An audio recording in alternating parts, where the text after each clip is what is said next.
અહીંયા આગળ ફરક પડે છે અને બાલ પણ મસ્ત સ્ટ્રેટ મસ્ત થઈ ગયા છે. હે ગાઈસ, આજે આપણે લોકો બનાવવાના છીએ DIY વિડીયો, તો તમે લોકો લાસ્ટ સુધી બન્યા રહેજો. જો મારા હેર વ્હાઈટ ક્યાંક ક્યાંક આવી ગયા છે, તો આજે વ્હાઈટ હેરને બ્લેક કઈ રીતે કરાય નેચરલી, તો એ વિડીયોમાં આપણે જોઈશું. અને એના માટે શું શું જોઈએ છે, ચલો ફટાફટથી સ્ટાર્ટ કરું છું. તો જોઈશે કચરો. કચરો નથી, પણ આ છે ડુંગળી અને લસણના ફોતરા. જો જોઈ શકો છો તમે.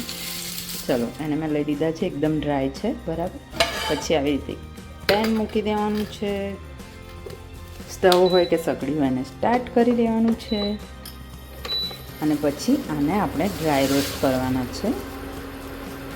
જ્યાં સુધી બ્લેક કલરના ના થઈ જાય ત્યાં સુધી આને કરવાના છે. તો ફટાફટ, પ્રોસેસ થોડી લાંબી છે, બરાબર. હું થવા દઈશ, થોડા બ્લેક થાય એટલે તમને બતાવું છું. અને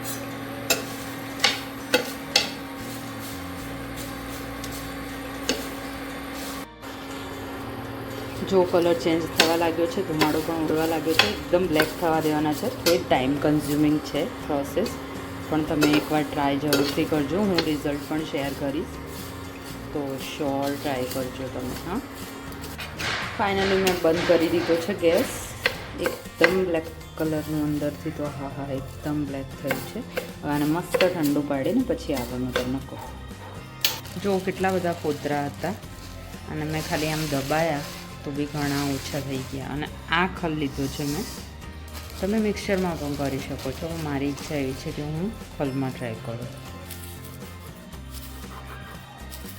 કાઠું કામ છે તમારે, બહુ કાઠું.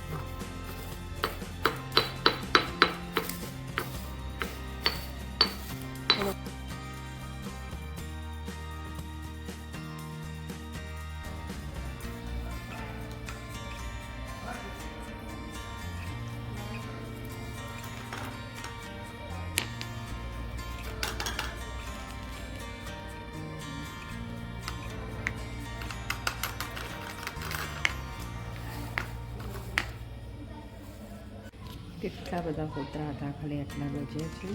અને જો આ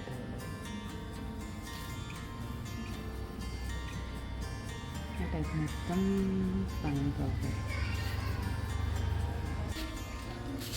ફાઇનલી મહાનુસીબતે મેં પાવડર અલગ કરી દીધો છે. બહુ થોડો થયો છે, અત્યારે તમે ટ્રાય કરું છું એટલે. જો છે ને એકદમ જેટ બ્લેક. જો હું તમને ફ્લેશ ઓન કરીને દીધો બટ લાગશે, પણ એકદમ જેટ બ્લેક. અને હાથ પણ જો કે બ્લેક થાય છે. તો હે ગાઈઝ, આજે વારો આવી ગયો છે આપણે પેલું ડુંગળી અને લસણના ફોતરાથી જે પાવડર બનાવ્યો હતો એને ટ્રાય કરવાનો છે. જો હું તમને પહેલાં બતાવી દઉં કે મારે કેટલા વ્હાઈટ હેર છે. તમે લોકો જોઈ શકતા હશો, બધા દેખાય છે. હવે આપણે લિટરલી આ નેચરલ જ છે. હા ભાઈ, એકદમ નેચરલ છે. અહીંયા પણ ક્યાં થશે નજીકથી 37 વર્ષની ઉંમરમાં પણ ભગવાને ક્યાંક ક્યાંક જ ગ્રે હેર મૂક્યા છે, પણ વચ્ચે તો આ જગ્યા બધું તમે જુઓ બહુ બધા છે. દેખાય છે કાંઈ? ઓકે, છે અહીંયા તમે લોકો જોઈ શકો છો, બરાબર. તો ફટાફટથી સ્ટાર્ટ કરીએ. તો એના માટે પહેલાં આપણને જોઈશે ઓઇલ. તમે કોઈ પણ ઓઇલ લઈ શકો છો. આ મેં ઘરે બનાવ્યું હતું, તલનું તેલ, પણ એકદમ ટ્રાન્સપરન્ટ જ છે, કોકોનટ ઓઇલને બંને. અને આ છે પાવડર, ડુંગળી અને લસણવાળો, બરાબર, ફોતરાવાળો. તો હવે આ પાવડરને 1 ચમચી જેટલું હું આમાં મિક્સ કરી દઈશ.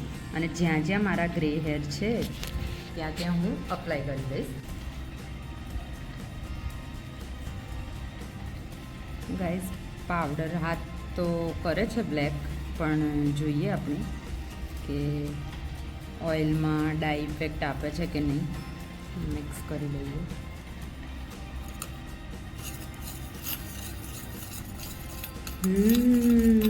Nice black colour guys, nice black colour. જો ઓઇલની ક્વોન્ટિટી વધારે નથી લેવાની, જેટલો તમે પાવડર એડ કરવાના હો, મતલબ પ્રપોર્શન 1:1. 1 ચમચી પાવડર તો 1 ચમચી જ ઓઇલ. મને એવું લાગે છે મારું ઓઇલ થોડું વધારે પડ્યું છે, પણ તો પણ આપણે ટ્રાય કરીએ. ચલો.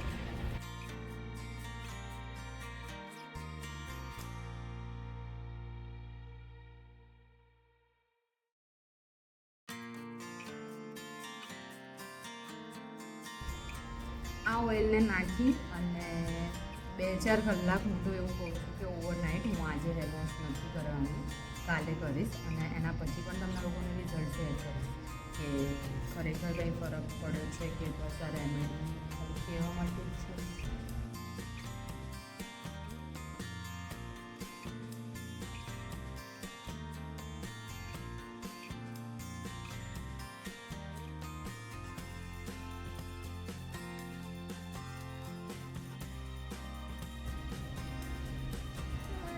નુસ્ખા ટ્રાય કરવા બહુ જ ગમે છે.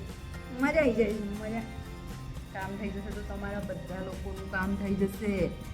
કલરના જે પૈસા થાય છે ને એ નહીં થાય, પ્લસ નેચરલ રેમેડી મળશે. ગાઈસ, કંઈ ફરક પડે છે કે નહીં કંઈ આઈડિયા નથી આવતો. તમે લોકો જુઓ, અને મારા બહુ જ વ્હાઈટ હેર છે, ત્યાં હું મેક્સિમમ ટ્રાય કરું છું નાખવાનું. જુઓ, થોડું ક્લોઝ બતાવું, ખબર નહીં કેમેરામાં આવે છે કે નહીં.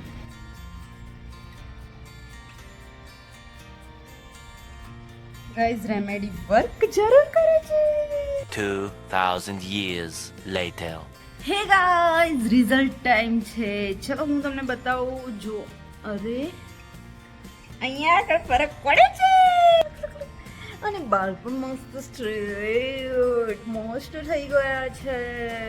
હા, મને ખબર પડી કે એક વારમાં તો કંઈ થવાનું જ નથી, એટલે તમારે 2, 3, 4, 5 વાર, મતલબ વીકલી એકવાર આ ઓઇલ જરૂરથી યુઝ કરવાનું છે. અને તમે 5-6 વાર યુઝ કરશો તો ડેફિનેટલી ફરક પડવાનો જ છે. ગાઈઝ, મજા આવી ગઈ.